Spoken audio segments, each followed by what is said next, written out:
Custer County, Nebraska, August of 1887.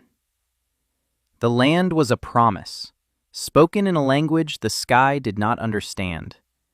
It was a vast, unrelenting flatness, a canvas of parched grass under a sun that offered brilliance, but no comfort. For men like Stefan Kowalski, the promise was all he had. He had come from the deep, dark salt mines of Wieliczka, a world of subterranean cathedrals and saline air, to this world of blinding, horizontal light.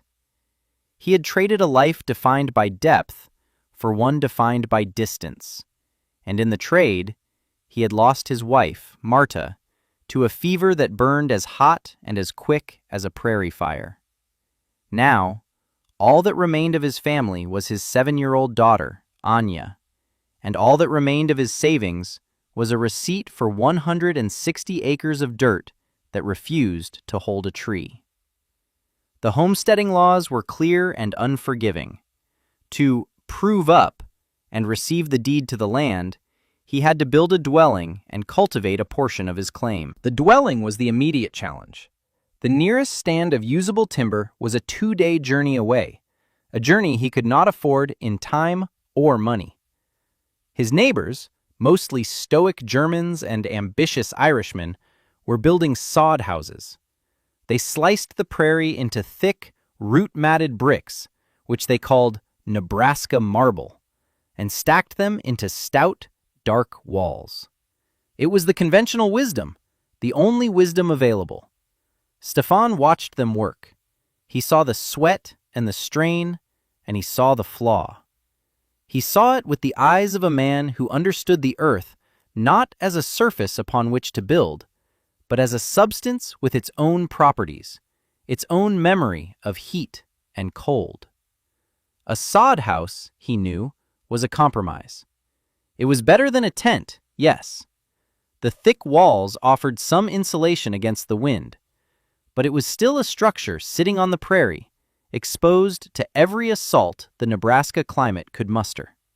It would be baked by the summer sun and scourged by the winter wind. It would leak in the spring rains and be damp year-round. It would consume a fortune in fuel, precious twisted hay, or scavenged buffalo chips in a desperate, losing battle against the cold. It was a house that fought the weather. Stefan knew you could not win a fight against the weather. You could only find shelter from it. His claim was notable for only one feature, a slight, almost imperceptible swell in the land, a low hillock that rose no more than 20 feet above the surrounding plain. It was here, on the south-facing slope of this gentle rise, that Stefan began to dig. Not for a foundation, as his neighbors assumed, not for a root cellar, though it would serve that purpose too. He was digging for his home. He started with a rectangle, 20 feet long and 14 feet wide, and he sank his spade into the dry soil. The first few feet were easy, loose topsoil and clay. But then he hit the compacted earth, and the work became a slow, brutal rhythm of pickaxe and shovel. Anya would sit in the shade of their wagon, a small, silent observer, her doll made of corn husks lying in her lap. She watched her father disappear into the earth, one shovelful at a time. Thomas Miller, a man whose own sod house was the pride of the small community, stopped his wagon one afternoon. Miller was a practical man, a leader by virtue of his early success and his booming, confident voice. He looked at the growing pile of earth beside the deepening pit. "Kowalski!" he called out, his voice carrying easily on the wind. "A fine start for a root cellar. A bit ambitious on the size, perhaps." Stefan paused, leaning on his shovel handle. He wiped sweat from his brow with the back of a calloused hand. "Not a cellar, Mr. Miller. A home." Miller blinked. He looked from the hole to Stefan, then back to the hole. A slow smile of disbelief spread across his face. "A dugout? Well, there's some that build them. A temporary measure, of course. A bit damp, but it'll get you through the first winter until you can build proper." "It will be my proper home," Stefan said, his English careful and deliberate. The standard dugout was a simple affair. One dug into the side of a hill just deep enough to embed 3 walls, then built a front-facing wall and a roof. They were essentially man-made caves, shallow and crude. Miller assumed this was Stefan's plan. But the days turned into weeks, and Stefan kept digging. He went past 4 feet, the typical depth. He went past 6 feet, the depth of a grave. He passed 8 feet, and the pile of excavated earth began to look like a burial mound from some ancient time. The talk in the small, scattered community began to change from curiosity to concern, and then to quiet mockery. The Polish pit, they called it. Stefan's folly. They said he was digging his own grave, and his daughter's too. They said the mines had driven him mad, that he was trying to burrow back to the old country. He was no longer just an outsider. He was becoming a liability, a madman whose failure would be a cautionary tale for their children. When the pit reached a depth of 12 feet, Miller returned. This time, he did not stay in his wagon. He walked to the edge of the excavation and peered down. Stefan was at the bottom, his figure foreshortened, his movements methodical as he squared the corners. The walls were sheer and straight, a testament to his skill. "Kowalski, this has to stop," Miller said, his voice stripped of its earlier humor. "This isn't a dugout. It's a well. What are you thinking, man? A summer storm will fill it with water and drown you both. The walls will collapse. It's a death trap." Stefan looked up, his face shadowed by the deepness of the hole. He gestured to the wall of earth beside him. "The earth is strong," he said, "and it is warm." "Warm?" Miller scoffed. "It's dirt. It's cold. It's damp. In January, that ground will be frozen solid 3 feet down. You're building a house inside a block of ice." Stefan shook his head slowly. He laid his hand flat against the earthen wall, a gesture of familiarity, of friendship. "The frost is on the surface," he said, his voice quiet but firm, like skin. "Deep down, the heart of the earth is not cold. It does not freeze. It holds the memory of summer." "That's nonsense," Miller declared, his patience gone. "You're a fool, and you're endangering that little girl. If you won't build a proper soddy, the community will have to take her from you before the first snow. We can't have her freezing to death in your hole." Stefan did not raise his voice. He did not argue. He simply looked at Miller with eyes that had seen a different kind of darkness. A darkness that was not empty, but full of substance and stability. "The cold is a predator," he said. "It hunts on the surface. It cannot hunt this deep." He was not wrong. The narrative of human survival is often written on the surface of the planet. We build structures that rise into the sky, confronting the elements head-on. A log cabin, a sod house, even a modern stick-frame home. They are all variations on the same theme, a thin barrier between the occupant and the full fury of the atmosphere. The central challenge of such a structure is insulation, its ability to resist the transfer of heat. This resistance is measured by what engineers call an R value. The higher the R value, the slower the heat escapes. A typical wall of a sod house in the 1880s, roughly 2 feet thick, had an R value of around R40 when it was perfectly dry. This sounds impressive, but it was rarely dry. Dampness from rain and melting snow could cut that insulating value by more than half. A log cabin wall was even worse, often coming in at less than R10. For comparison, a modern home's wall is typically insulated to at least R20. The homes of Stefan's neighbors were, by any measure, thermally inefficient. They were fighting a battle governed by the unforgiving laws of thermodynamics. Heat naturally moves from a warmer area to a colder area. On a winter day in Nebraska, the temperature inside a homesteader's cabin might be a meager 40 degrees Fahrenheit, while outside it was 10 below zero. That 50-degree difference created a powerful thermal gradient. Heat was constantly, aggressively trying to escape.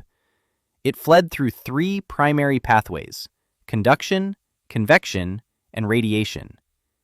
Conduction is the transfer of heat through direct contact. The warmth inside the cabin would seep directly through the solid materials of the walls, the floor, and the roof, molecule by molecule, until it was lost to the outside air. The lower the R value, the faster this molecular relay race occurred. Convection is the transfer of heat through the movement of fluids, in this case, air. Every crack and crevice in the house, and there were many, created a draft.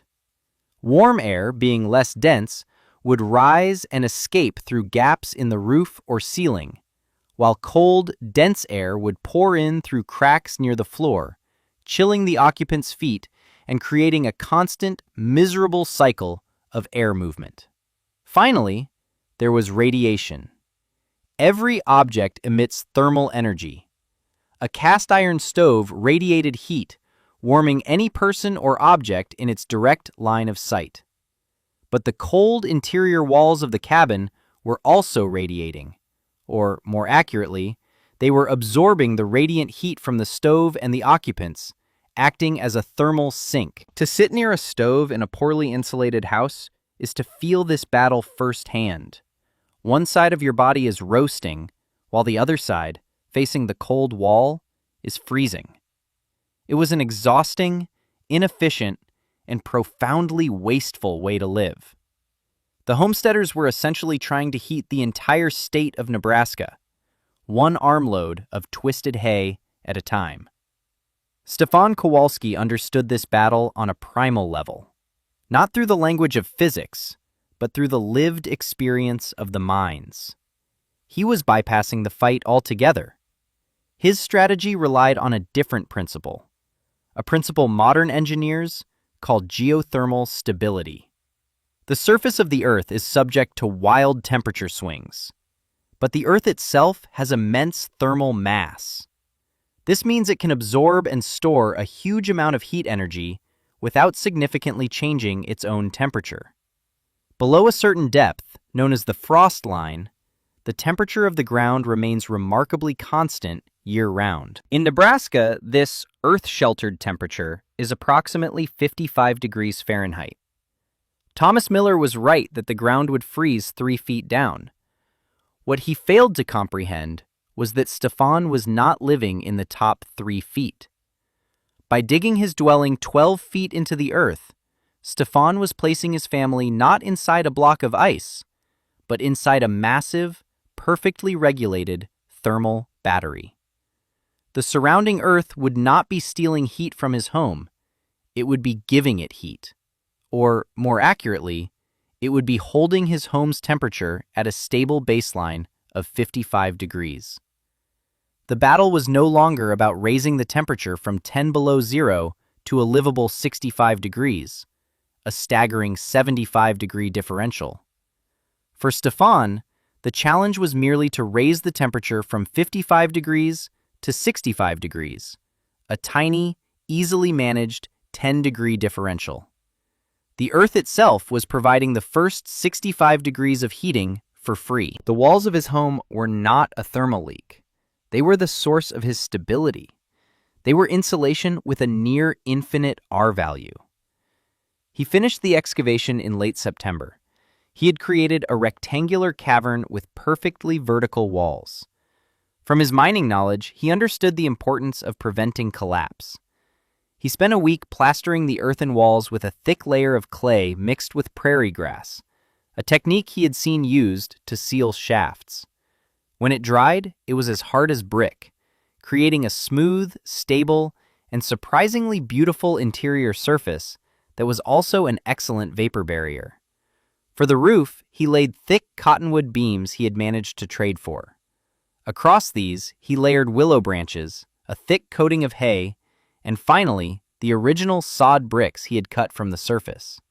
He built them up into a thick, insulating mound, so that from a distance, his home once again looked like little more than a gentle swell of land. The only visible signs of habitation were a sturdy wooden door set into the south-facing slope, a small, deep-set window beside it to catch the low winter sun, and a single stovepipe poking a few feet out of the grassy roof. Inside, the space was divided into 2 rooms, a main living area and a smaller sleeping chamber. The floor was hard-packed earth, covered with canvas tarps and a few small rugs Marta had woven. He built a small, efficient cast-iron stove near the center, its pipe venting straight up. The south-facing window was his masterstroke. In winter, the sun hangs low in the southern sky. Its rays would stream directly through the window, warming the dark earth floor and the back wall, a principle now known as passive solar gain. The thermal mass of the earth would absorb this solar energy during the day and slowly release it throughout the night. When his neighbors saw the finished structure, they shook their heads. It seemed a tomb, a burrow fit for an animal, not a man. It was dark, unnatural. They saw a man retreating from the world, from the light, from the very promise of the open prairie. They saw a man who had given up. Stefan saw a sanctuary. The autumn was deceptively mild, lulling the settlers into a false sense of security. They harvested their meager crops of corn and potatoes, banked their sod houses with extra earth, and laid in their stores of fuel. The stacks of twisted hay bales and piles of dried dung grew, but no one ever felt they had enough. The memory of the previous winter was a ghost that haunted every conversation. Inside his dugout, Stefan and Anya established a new rhythm. The light that came through the south-facing window was soft and indirect, painting a warm rectangle on the far wall that moved with the passing of the day. The air was still and quiet, the constant prairie wind reduced to a distant whisper, audible only if one stood directly beneath the stovepipe. The temperature held steady. On the warmest October afternoons, it might rise to 60 degrees. On the coldest nights, it never fell below 55. They had yet to light a fire. Anya, who had been a quiet and withdrawn child since her mother's death, began to change. In the stable, silent warmth of their earthen home, she seemed to unfold. She chattered as she played, her voice filling the small space. She was not cold. She was not frightened by the howling of the wind. She felt safe, anchored to the world in a way she never had in their rattling wagon or exposed tent. For the first time, Stefan heard her hum the lullabies her mother used to sing. It was the sound of a child finding home. The first real cold snap arrived in late November. The temperature plummeted overnight, and a skim of ice appeared on the water buckets. In Thomas Miller's house, his wife Sarah lit the stove for the first time. The family began their winter ritual of huddling, of wearing layers of wool indoors, of living their lives within a 10-foot radius of the cast-iron stove. Stefan lit his stove as well, but he did not need a roaring fire. He used just a few twists of hay, enough to create a small, hot flame. The effect was immediate. The interior temperature, starting from its 55-degree baseline, climbed to a comfortable 68 degrees within an hour. The immense thermal mass of the surrounding earth trapped the heat. The stove wasn't fighting the cold. It was merely topping up the warmth that was already there. He could keep the entire dwelling comfortable for 24 hours with an amount of fuel his neighbors would burn in 2 hours just to take the edge off the chill. He was not heating his house. He was nudging it. The winter deepened. December brought snow, blanketing the prairie in white and silence. The settlers retreated into their homes and into themselves. The world shrank to the space between their four walls. For most, it was a space of perpetual twilight and biting cold. The small windows of their soddies were caked with frost, blocking what little light the winter sun provided. The walls oozed a damp chill. The battle against the cold was relentless. On January 12th, 1888, the day began with an unusual warmth, a thaw. The sky was overcast but calm. Children, freed from the confines of their homes, went to their one-room schoolhouses in light coats. Farmers and ranchers, like Thomas Miller, took the opportunity to tend to their livestock, leaving the relative comfort of their homes. No one saw what was coming. Around midday, the sky dropped like a wall. A massive Arctic cold front, moving with astonishing speed, slammed into the prairie. The temperature fell not by degrees, but by tens of degrees in a matter of minutes. A gentle breeze became a shrieking 80-mile-per-hour wind, the air filled with a blinding torrent of snow, so thick and fine it was like a solid white substance. Visibility dropped to zero. The world vanished.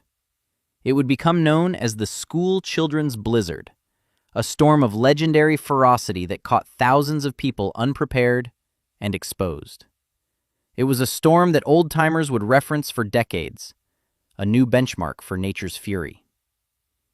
Inside his sod house, Thomas Miller had barely made it back from his barn.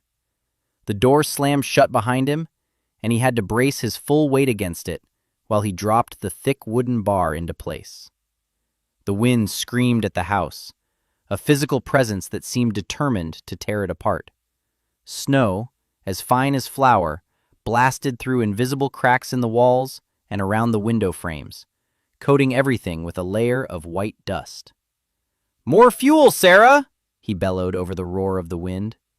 His wife worked frantically, stuffing the stove with twisted hay. The stovepipe glowed a dull red, the iron protesting the intense heat. But the warmth it produced seemed to be sucked away instantly.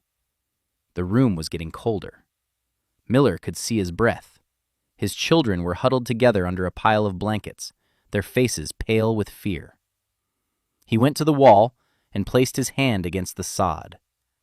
It was like touching a block of solid ice. The cold wasn't just outside. It was inside the very walls of his home, conducting the life-threatening chill directly into their living space. The house that had been his pride had become a frozen cage. He knew, with a sinking dread, that they did not have enough fuel. At this rate, their entire winter supply would be gone in 2 days, and the storm showed no sign of ending. 12 feet below the surface of that same raging storm, Stefan Kowalski and his daughter Anya sat at their small wooden table. Anya was drawing on a piece of slate. Stefan was mending a harness. The air was warm and still. The stove glowed with a gentle, steady heat from a small, slow-burning fire. There were no drafts. The only sound from the outside world was a low, resonant hum that seemed to come from the earth itself, the vibration of the hurricane-force winds passing harmlessly over their heads. Ania looked up from her drawing. "Papa, the ground is singing," she said. Stefan listened. She was right. It was not a frightening sound. It was deep and powerful, the sound of the world turning, the sound of the storm spending its fury against the unyielding mass of the planet. He reached out and touched the clay wall. It was cool, but not cold. It felt solid, permanent. It felt safe. He had not built a house that fought the weather. He had built a house that the weather did not know existed. While his neighbors were trapped on a ship in a hurricane, he and his daughter were in a quiet submarine, deep beneath the waves. The blizzard raged for 3 days. When the wind finally subsided and the snow stopped, an eerie silence fell over the plains. The landscape was unrecognizable. A sea of white drifts, some as high as the houses they concealed. The sun came out, glittering on a world that seemed made of diamonds and glass. But the cold remained. The temperature hovered at 20 degrees below zero. It took another day for Thomas Miller to tunnel out of his own home. The snow was drifted completely over his door. When he finally broke through into the blinding sunlight, he was met with a scene of devastation. The roof of his barn had collapsed, killing half his cattle. His neighbor to the west, a young man with a new wife, was found frozen to death halfway between his house and his woodpile. The story was the same across the county: loss, hardship, death. Miller's own house was a wreck. The interior was coated in a thick layer of frost. Every piece of cloth was damp and stiff. But worst of all, their fuel was gone. They had burned through 3 months' worth in 3 days. Now, they had nothing. The temperature inside the house was already plunging, matching the brutal cold outside.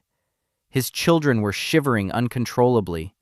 His wife, Sarah, looked at him with eyes full of a despair he had never seen before. They would not survive another night. There was only one place to go, an idea born of pure desperation. He had to see the fool in the hole. He had to see if the madman's luck had held. He wrapped himself in every layer he owned and began the trek across the snow-choked fields. The journey, normally a 10-minute walk, took him nearly an hour. The snow was deep and crusted, and the air was so cold it burned his lungs. By the time he saw the single stovepipe sticking out of a snowdrift, his beard was a solid block of ice, and his feet were numb. He saw a path already dug from the door, and smoke curling lazily from the pipe. Not the frantic, panicked plume of smoke from an overstuffed stove, but a calm, steady wisp. He stumbled to the door and knocked, his frozen knuckles making a dull, pathetic sound. The door opened. Stefan Kowalski stood there, wearing a simple wool shirt. Behind him, Miller could see the warm, soft light of a lamp. He could see the little girl, Anya, playing on the floor in a simple dress, her feet bare. He was hit by a wave of warm, still air. It was a physical shock. The air did not smell of damp or mold. It smelled of baking bread and wood smoke. Stefan said nothing. He simply looked at Miller's frost-caked face, at the desperation in his eyes, and stepped aside.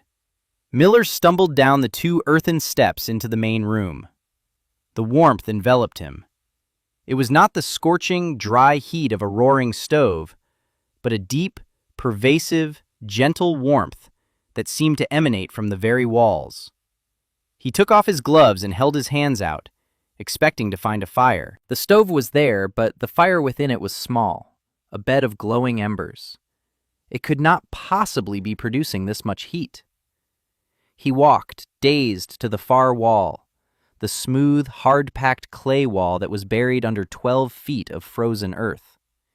He reached out a trembling hand and pressed his palm against it. He was expecting a shocking, damp cold, but it wasn't cold.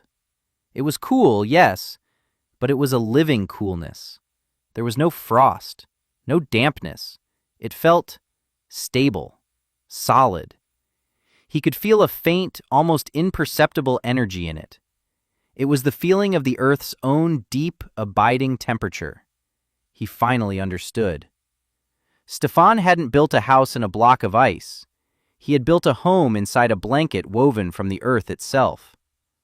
All the heat he and Anya produced, from the small stove, from the lamp, from their own bodies, stayed inside with them.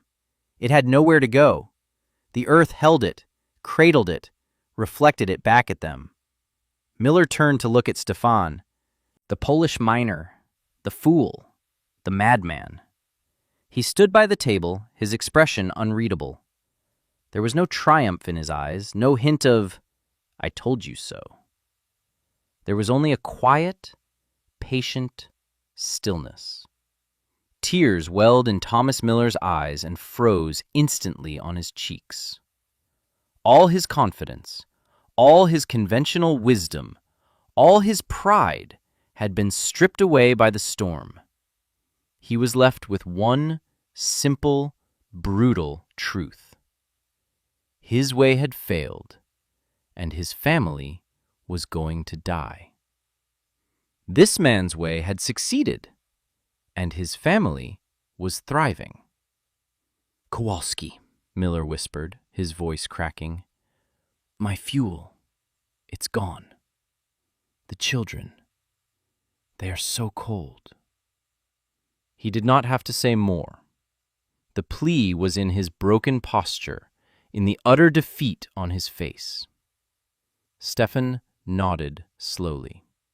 He went to a corner of the room where he had a neat but surprisingly small stack of hay bales. He picked up 2 of them, an amount that would have been a cruel joke in Miller's house, but which Stefan knew would last a full day here. Then he went to a cupboard and brought out a loaf of freshly baked bread, wrapped it in a cloth, and handed it to Miller. "Go," Stefan said, his voice soft. "Bring your family. There is room." And so it was that Thomas Miller, the community leader, brought his wife and children to take shelter in Stefan's folly. They spent the next week living in the warmth and safety of the dugout, huddled together with the quiet immigrant and his daughter. In that week, Miller learned more than he had in a decade of farming the plains. He learned to listen to the earth. He learned that the most powerful solutions are often the most simple, and that true wisdom is not about fighting nature, but about understanding its principles and finding your place within them. When the great thaw finally came in the spring, the community began to rebuild. But they did not rebuild in the same way. Thomas Miller, once Stefan's greatest skeptic, became his most fervent advocate. He worked alongside Stefan, teaching his neighbors the principles of the deep dugout. He explained the concept of thermal mass, using his own failed house as a stark example. They called it the Kowalski method. That spring, 6 new homes were dug into the gentle slopes of the Nebraska prairie, each one deeper and smarter than the last. They learned to orient the windows to the south, to plaster the walls with clay, to build thick, sod-covered roofs. They learned that a home's greatest strength was not in the thickness of its walls, but in its connection to the earth beneath it. The community was no longer a collection of isolated families fighting their own desperate battles against the cold. They were survivors, bound together by a shared knowledge and a shared humility. Stefan Kowalski never became a rich man. He never sought a position of leadership. He lived out his days on his homestead, a quiet, respected figure who was revered not for his voice, but for his vision. He had looked at a flat, featureless prairie and seen not an enemy to be conquered, but a partner to be understood. He had listened to the silence of the deep earth and heard a promise of warmth and safety. His legacy was written not in books, but in the land itself, in the warm, secure homes that allowed a community to put down roots and thrive in a place that had nearly destroyed them. He kept a journal written in his native Polish. On the last page, shortly before he died, he wrote a simple thought, a final piece of wisdom inherited from the old miners of his youth. Men will spend their lives striking the rock, trying to shatter it to get the treasure inside. But the wise man knows the rock itself is the treasure. You must only ask it for shelter. We all live on the surface, exposed to the elements of our own time. We are battered by the winds of change, the storms of economic uncertainty, the biting cold of isolation. We build our lives like sod houses on the plains, fighting a constant, exhausting battle to keep the warmth in and the cold out, burning through our precious fuel with terrifying speed. We trust the conventional wisdom that tells us to build higher, to fight harder, to insulate ourselves with thicker walls of our own making. But perhaps the real answers are not on the surface. Perhaps they are buried, waiting for us to have the courage to dig. What deep, stable truths have we forgotten? What source of quiet, constant warmth are we ignoring because we are afraid to go against the conventional wisdom, afraid to look foolish, afraid to descend into the dark? Your shelter is there. The earth is waiting. All you have to do is start digging.